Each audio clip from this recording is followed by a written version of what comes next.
in backpacking, a big three refers to your shelter, your sleep system, and your pack. I got some new stuff, so can't wait to show you.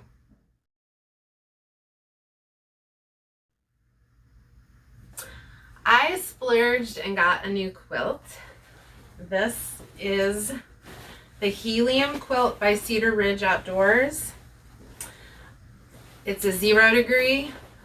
So Cedar Ridge Outdoors, I really like them because they comfort rate their quilts instead of like a survivability rating.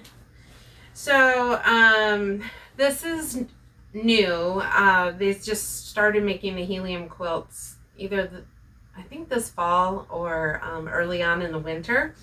And I'm not usually an early adopter, but I was cold last year on the trail, and with a 20 degree enlightened equipment revelation quilt, they do not comfort rate their quilts at enlightened equipment. So this is Luna. She's a curious girl. I don't want you on the quilt. Hang on. Girl, Grandma's making a video. So anyway, the quilt is 0 degree. It's 1,000 fill power goose down, and the fabric is just 7 denier. So very thin, but you know, it's downproof. I don't have any feathers coming out yet.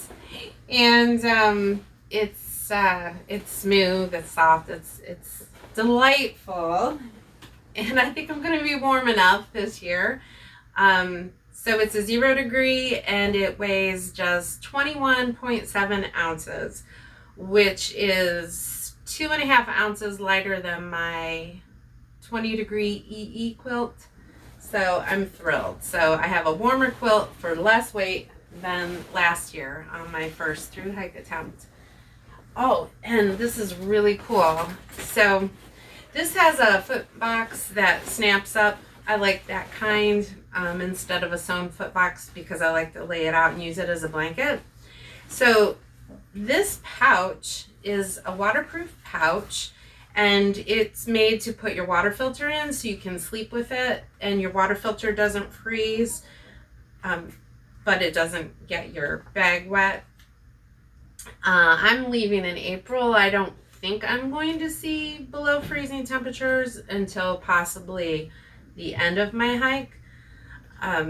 But I thought this would be fun to use for sleeping with my electronics. In the past, I've tried putting my electronics in a plastic bag and just shoving it into the bottom of my quilt, but it always ends up laying on the shelter floor, on the floor of my tent, never stayed on my pad.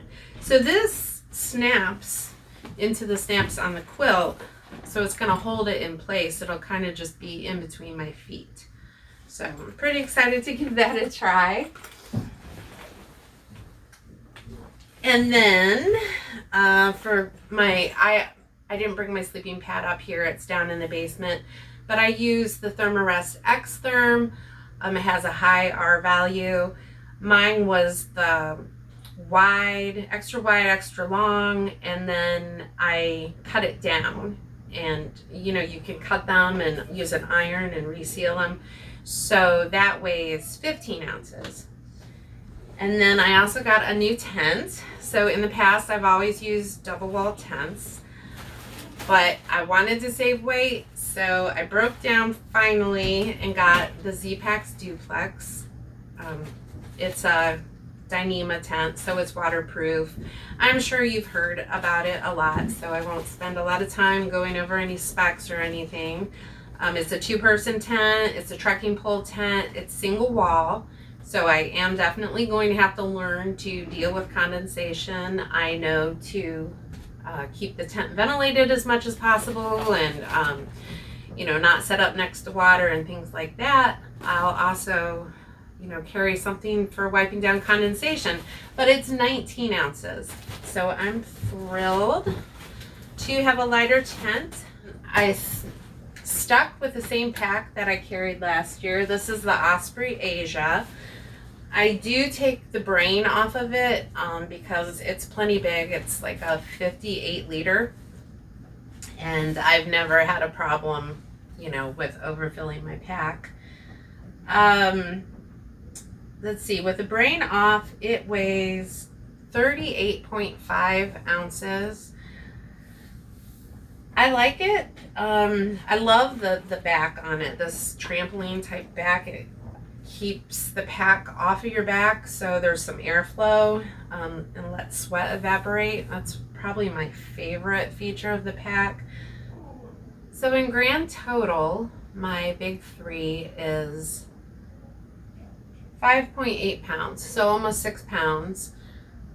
It'll probably be over 6 pounds by the time I get a pack liner in here, put my pack cover in, put stakes with my tent, but pretty close to 6 pounds for the big 3, and I'm really happy with that. So thanks for watching, and I'll see you guys soon.